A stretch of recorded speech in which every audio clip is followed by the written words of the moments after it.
വൈദ്യുതി ലൈനിൽ പണിക്കിടെ ഷോക്കേറ്റ് മരണത്തെ മുഖാമുഖം കണ്ട 3 KSEB ജീവനക്കാരെ സാഹസികമായി രക്ഷിച്ച യുവാവിനെ ജീവൻ രക്ഷാ പദ്ധതിക്കുള്ള പരിഗണനയിൽ നിന്ന് ഒഴിവാക്കിയതായി പരാതി. പത്തനംതിട്ട കോന്നി സ്വദേശി ധനേഷ് കൃഷ്ണനാണ് കളക്ടറേറ്റിലെ സീക്രട്ട് സെക്ഷനിലെ ഉദ്യോഗസ്ഥ അലംഭാവം മൂലം അർഹിച്ച അംഗീകാരം നഷ്ടമായത്.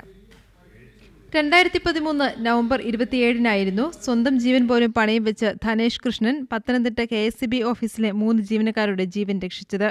പത്തനംതിട്ട മുത്തൂറ്റ് ആശുപത്രിക്ക് സമീപം 11 kV ലൈനിലെ പണിക്കിടെയായിരുന്നു KSEBയിലെ ജീവനക്കാർക്ക് ഷോക്കേറ്റത്. വൈദ്യുതാഘാതമേറ്റ് ലൈനിൽ കുടുങ്ങിയ 3 പേരെയും അതിസാഹസികമായാണ് ധനേഷ് അന്ന് രക്ഷിച്ചത്. സംഭവമറിഞ്ഞ റവന്യൂ വകുപ്പ് മന്ത്രിയും നാട്ടുകാരും ചേർന്ന് ധനേഷിന് പ്രമാടം സ്റ്റേഡിയത്തിൽ വെച്ച് സ്വീകരണം നൽകി ആദരിച്ചിരുന്നു.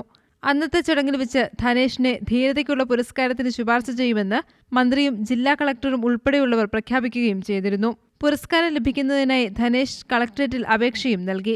ഈ അപേക്ഷയുടെ അടിസ്ഥാനത്തിൽ 2015 റിപ്പബ്ലിക് ദിനത്തിൽ അവാർഡ് പ്രഖ്യാപിക്കുമ്പോൾ ധനേഷിന് അവാർഡ് ലഭിക്കുമെന്ന പ്രതീക്ഷയിലായിരുന്നു നാട്ടുകാരും വീട്ടുകാരും. എന്നാൽ അവാർഡിന് പരിഗണിച്ചവരുടെ പട്ടികയിൽ പോലും ധനേഷ് ഉണ്ടായിരുന്നില്ല. ഇതേ തുടർന്ന് നടത്തിയ അന്വേഷണത്തിലാണ് ധനേഷിന്റെ അവാർഡ് ഫയൽ കേന്ദ്ര സർക്കാരിന് അയച്ചിട്ടില്ല എന്ന് വ്യക്തമായത്. അപേക്ഷ നൽകിയ അന്നു മുതൽ 7 മാസമായിട്ടും ഫയൽ സീക്രട്ട് സെക്ഷനിൽ തന്നെ ഇരിക്കുകയായിരുന്നു. ജീവനക്കാരുടെ അനാസ്ഥ തിരിച്ചറിഞ്ഞ ധനേഷ് ഇപ്പോൾ സെക്ഷനിലെ ജീവനക്കാർക്കെതിരെ നിയമ നടപടികളുമായി മുന്നോട്ടു പോകുവാനുള്ള ഒരുക്കത്തിലാണ്. റിപ്പോർട്ടർ, പത്തനംതിട്ട.